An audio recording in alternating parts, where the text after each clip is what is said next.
Hello there, it's Sarah from Paper Lovely. Thanks for joining me today. Guys, I am so excited to share with you the newly released Spellbinders 3D Eggs and Flowers. I'm going to give you a look here. There are two different size eggs, the large and the small. They're pretty similar in size, but one is a little bit smaller.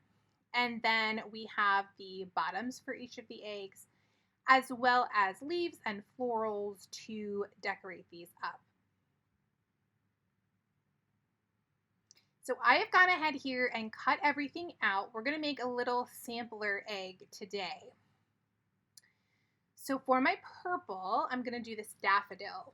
And you'll see I'm going to sort of speed up, slow down, skip ahead here for the sake of time, but I'm going to take you through creating each one of the sides of this egg. So we're going to start here with the stem for our daffodil. I am getting some green thread loaded in my needle here, and for these I did 2 strands of my embroidery floss. So I'm going to just straight stitch this all the way up to the top, and then I will backfill those stitches in so I will have a continuous line, and I will show you these after I'm done doing all the stitching so you can see what those look like. I think this is called a running stitch, but I'm not positive on that.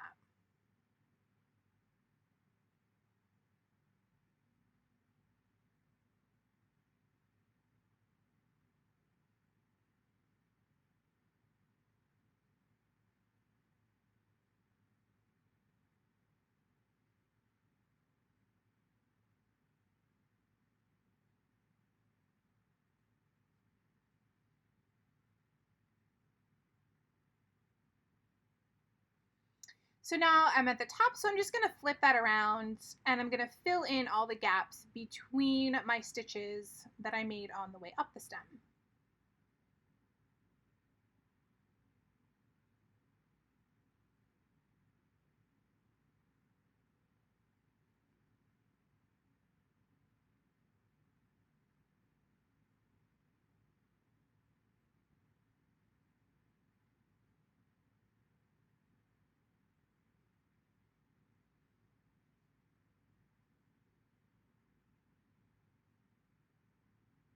And there's a look. You can see that sort of fully completed line there. And now I've got these daffodil leaves, and I'm going to place this pretty close to that stem, almost underlapping the stem there. And then these leaves, of course, already have the holes placed in for us. So I'm going to do the same thing. I will work my way up and then back down to fill in so that I will have a solid line of stitching.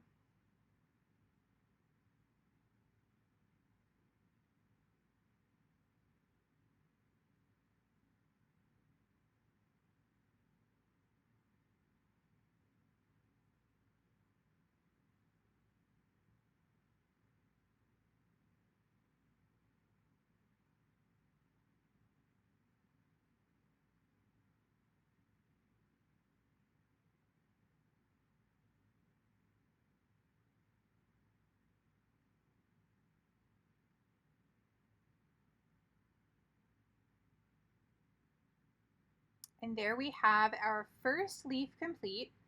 I'm going to do the same thing with the smaller leaf or the shorter leaf on the other side, just kind of tucking that bottom end underneath my stem there to make sure that this will meet nicely together to look like a continuous flower. And I'll work my way up and then back down.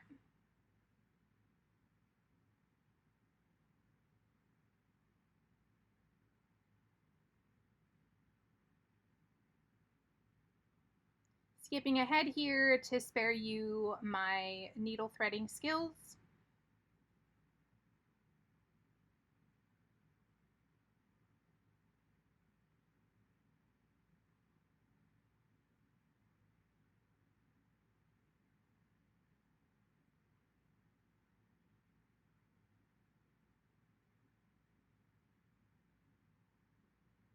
And there is our finished stem and leaves for the daffodil.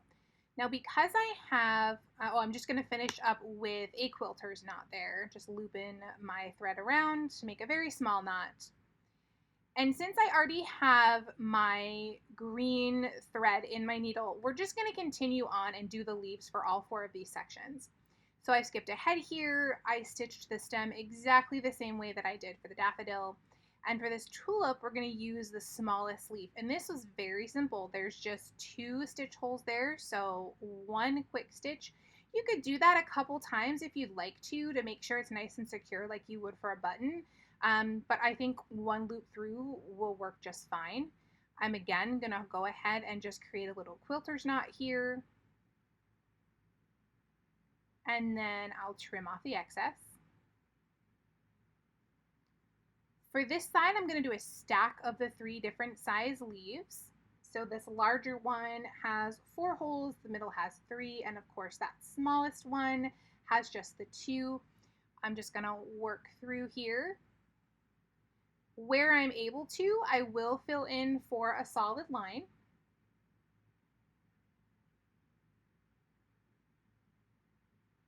Sorry, I do get off camera a little bit here. It's a little tricky when we're doing the stitched things because I am nearsighted. I work better being close. I'm hunched over my table most of the time that I'm working. I like to be close to what I'm working on.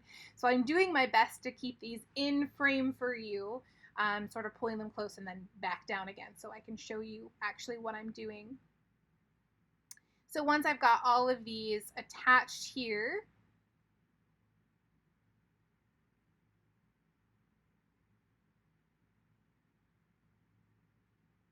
I flipped this over to to finish off and realized somehow I had one of those leaves stuck underneath, so it won't hurt anything. We're going to stuff this with fiber fill.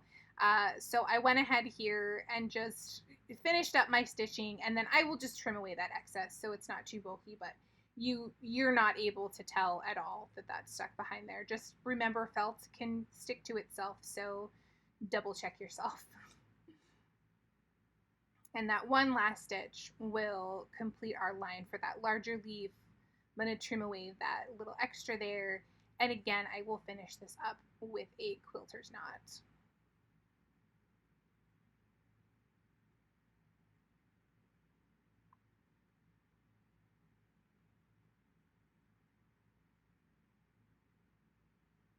Lastly, we have our daisy, again doing a running stitch to make a solid line here for our stem.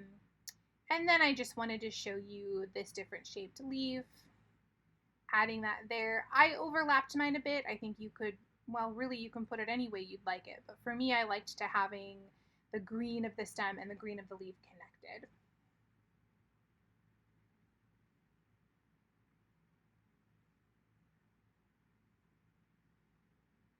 And I'll just work my way up and then back down.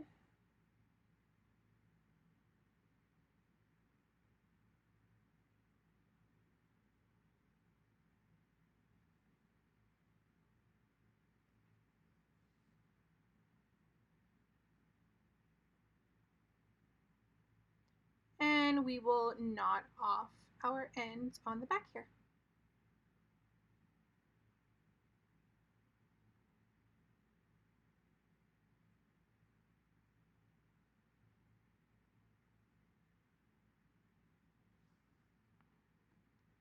All right, so now we're gonna work on our daffodil, and this is the most 3D of these flowers. So we've got 2 pieces to make the little cup for the center of this flower. We have one that's kind of a fringe. I'm adding a little knot there at the ends of my thread, and we're just gonna roll that fringe piece around. I know this is very small, so I'm gonna try and just talk you through it. We're just rolling this into a circle. And then I'm going to stick my thread through there just once, just catching that knot. And then I'm going to grab the ends of this wavy portion. And the waves are going to go towards the same side as the fringe. This is going to make our cup going around, around this fringe. And I'm just going to curve this. And when I run back into where I have my thread pulled through, I will add another stitch. And then there's a little bit extra there that will wrap around again, and I'm gonna run my thread through one more time to make sure I'm catching the very edge of this. And then you can kind of fuss around with this to open it up a little bit more once you've got your flower put together. So we have two of the actual petal pieces. Just going to alternate those and lay them down here on our egg, or our side of our egg. And then because my thread's already going through that cup portion there, I'm going to place that right on top, just making sure I have everything aligned the way that I would like it, and that this is pulled nice and tight together because we want to keep the shape of that cup. So I'm going to place that, and I found the best way to do this was to sort of hold that section between my first finger and my thumb. And again, I'm sorry, I'm a little bit off screen here, but I'm just stitching around the edge of that cup. So I'm grabbing just the end, very edge of that cup and going through, and then again back up from the bottom and catching just the very edge of the bottom of that cup portion and doing little stitches around it. Now you don't have to do this the whole way around. I found that 4 or 5 stitches held this in place really great. I just spaced those, so one at the top, one at the bottom, one on either side, and then maybe another one for good measure if you felt like you needed, kind of like you cut a pizza, just to make sure it's not going anywhere.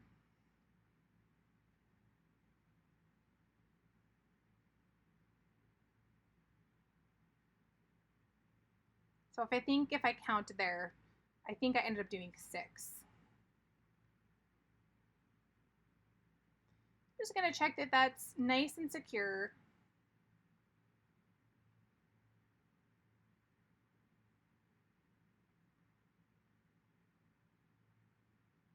And there we've got that gorgeous 3D effect with that cup there. And you could do these in lots of different colors too. You could make it multicolor with a lighter and darker yellow. You could do yellow and white together. I think there's lots of really pretty options. There, I'm going to give you a slowed down look at that final flower. So we'll go over to the daisy next. And I think this was probably my favorite, but I'm just partial to daisies, so I tend to go for those. This does have 2 pieces. There's the larger petals and the smaller. Of course, I've layered the smaller on top of the larger, and I'm just alternating those petals to make sure that we have a nice full flower. I've then got this center from a yellow, cut from that same sort of orange yellow color to match our daffodil. And I'm going to secure this with a French knot. So again, I've got a knot at the bottom of my thread. I've pulled that up through. And then to make a French knot, you pull your needle through and you hold that thread taut. Wrap it around your needle 3 or 4 times. And then you go right back down that same hole that you brought your needle up through. And it leaves this little 3D pretty knots of your thread sort of all pulled together there. So I did that 3 times. I liked the look of 3. I liked the odds of 3. And so as I was going through and doing this, once I got to 3, I thought, yep, that's perfect. That's what I'm looking for. Again, I'll secure this with a quilter's knot in the back, and we'll trim off the excess.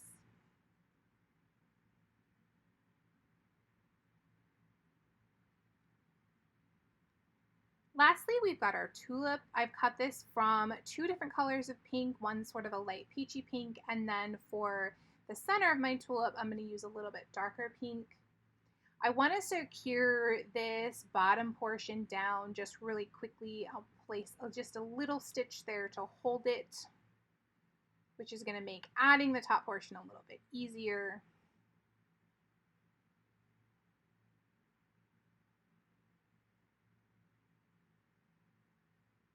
Pink thread did not want to cooperate with me.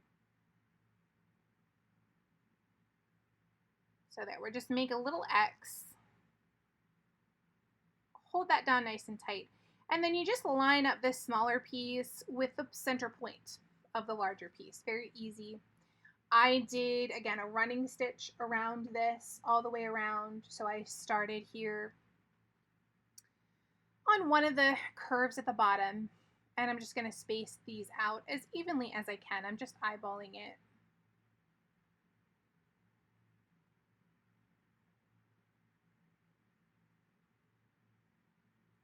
The sharper your needle, the easier this will be. My needle was a little bit duller than it really should have been, so I'm fussing a little bit to get through the 3 layers of the felt.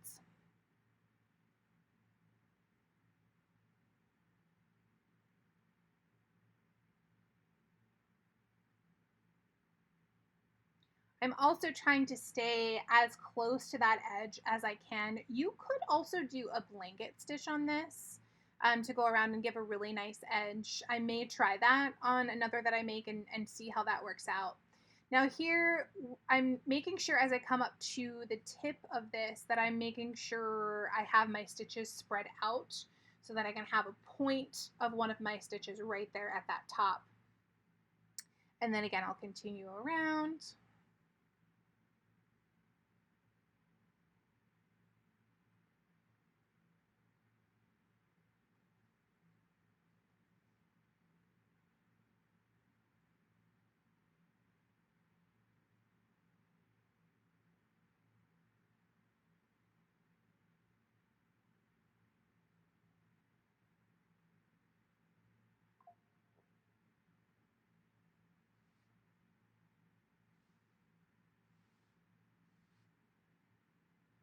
And now that I have reached the bottom again, I'm going to go ahead and work my way and fill in all of those stitches in between again. So we have a nice solid line.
All right, we're all the way around.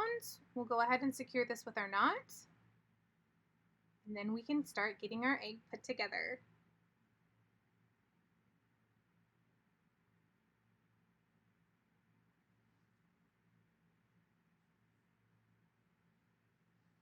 So I decided to use the same light green to stitch all of these together, and I am using the full 6 strands of floss to sew these sides. So I'm going to start by going through just the very next to last stitch on the back side of what I'm sewing, and I'm going to just alternate going all the way up to the top.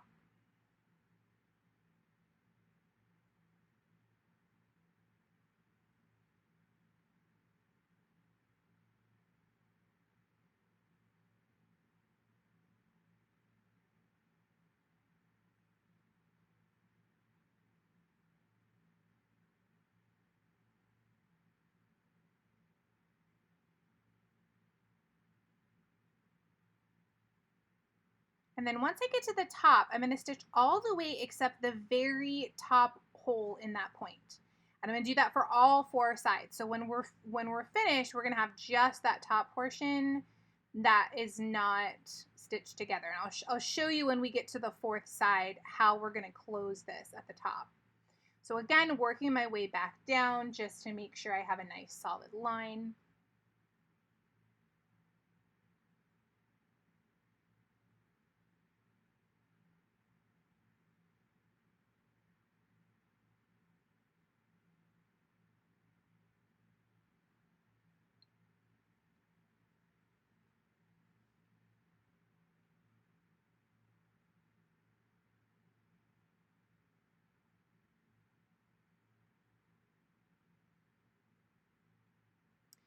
And then as I get to the bottom here, this last one, I'm going to go through just the front portion of that next to last hole. Because our very last hole at the bottom there is going to put together the base. So we want to leave that one open, and then we're leaving the very top one open to create sort of the point to the top of our egg.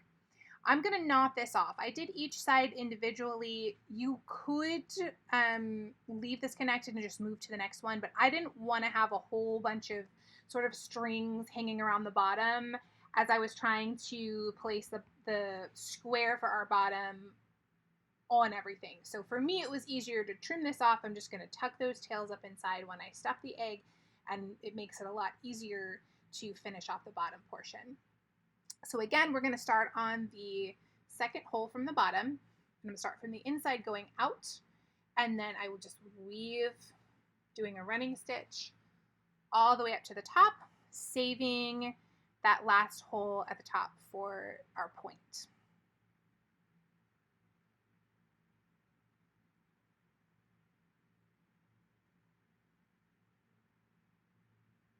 I hope I'm explaining this clearly. If you guys have any questions, let me know in the comments below. I'll do my best. I'm trying to show, and when we get to finishing off the top and the base, I try to show you as best as I can sort of how we're placing things together. But again, we're leaving that very top hole there open. And we'll work our way back down.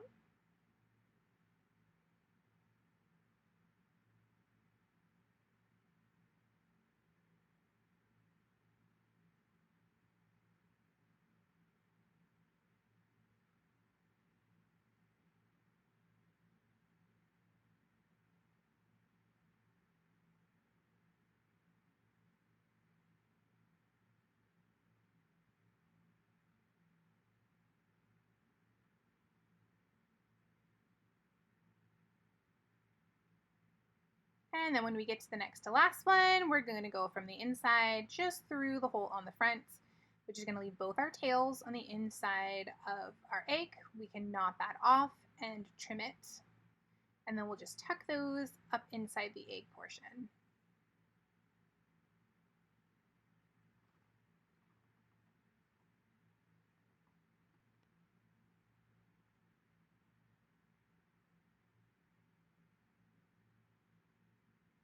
All right, skipping ahead a little bit here, but we're doing the exact same thing.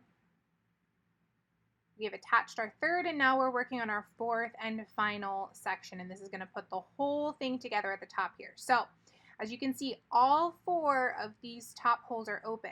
I'm going to take and go across, which is going to connect this, and then we're going to go to the side through one of the side holes here.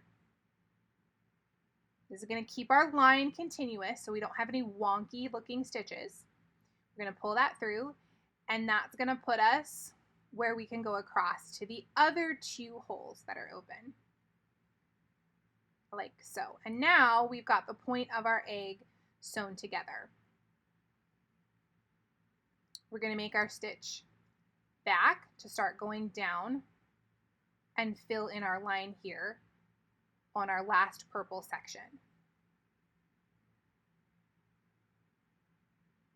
So basically, you're getting this stitch together to make sure we have that closed at the top, and you're just going to make sure you're not going to have any crossed over stitches. You want to have nice continuous lines for all of your side seams.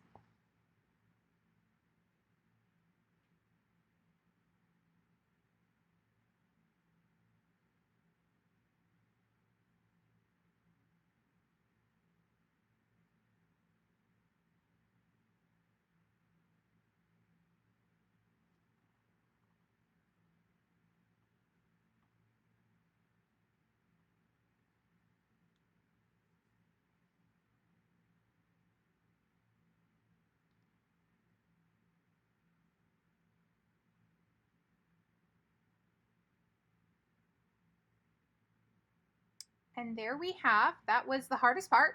That was the most complicated thing, was just finishing off that top there. We're gonna knot this, trim off our edges here, and now we can start stuffing our egg. So I'm using some polyfill.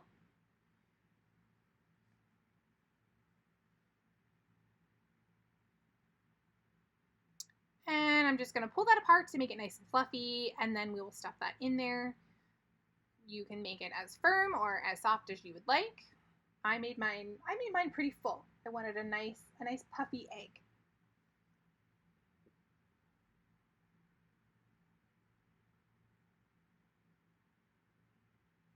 And now we've got our square piece, and we're going to line this up. Now, similar to how we did each side, we're going to skip the very first edge because we're going to create corners. Just like we did with the top of our egg, we're going to be placing 2 side pieces into the 1 corner hole on each of the 4 sides.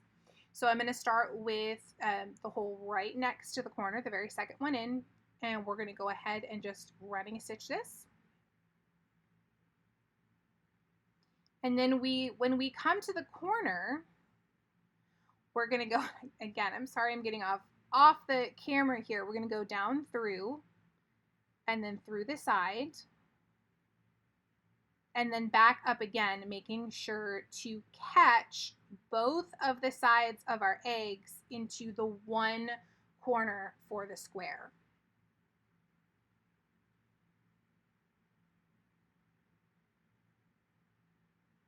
Again, continuing that running stitch through, and when we get to the corner here, it helps if you kind of squeeze those sections together. We're going to go down and through and then over and back up through to make sure we're catching both of the sides of the egg through the 1 corner of the square.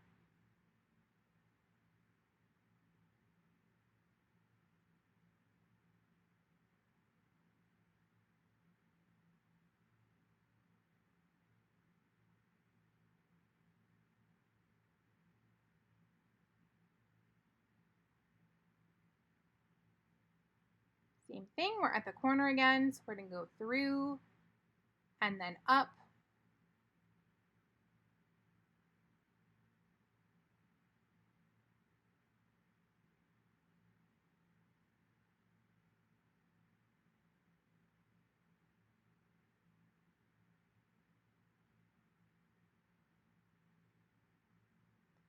And we'll repeat the same thing, down through over and up for that final corner.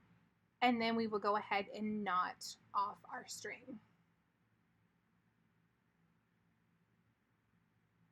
Now I ended up leaving my knot on the outside.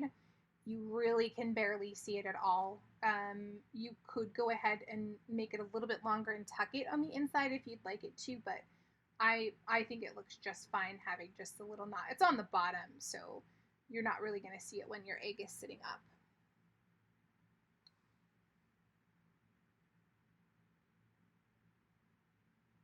And there is our finished sampler egg. I'm going to give you a close-up look at all 4 of the sides of it.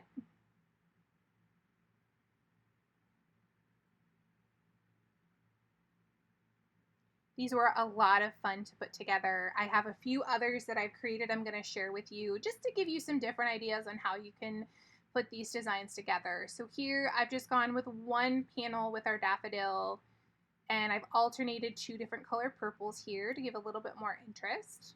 Just going to let that 1 panel shine. Here I did all 4 sides full of daisies. I think this one is actually my favorite just because I do love the daisies. And then lastly, I did one with 2 tulips, and then on the sides I did 2 leaves and just alternated those. So these are so cute. I had a lot of fun putting this together. I'm going to be back to show you some ways to use this same die set to make some cards as well, so stay tuned for that. But these would be so cute sitting on an Easter dinner table, and I think that's what I'm going to bring mine home for, just a little bit of extra decor, and everyone can take one home with them after dinner. As always, here are a few close-up photos for you. In the description box below, you'll find my blog post, which has photos and links to the supplies I've used. If you enjoyed the video, please leave me a comment or a thumbs up and subscribe for more. Thanks again for watching, and I'll see you in the next video.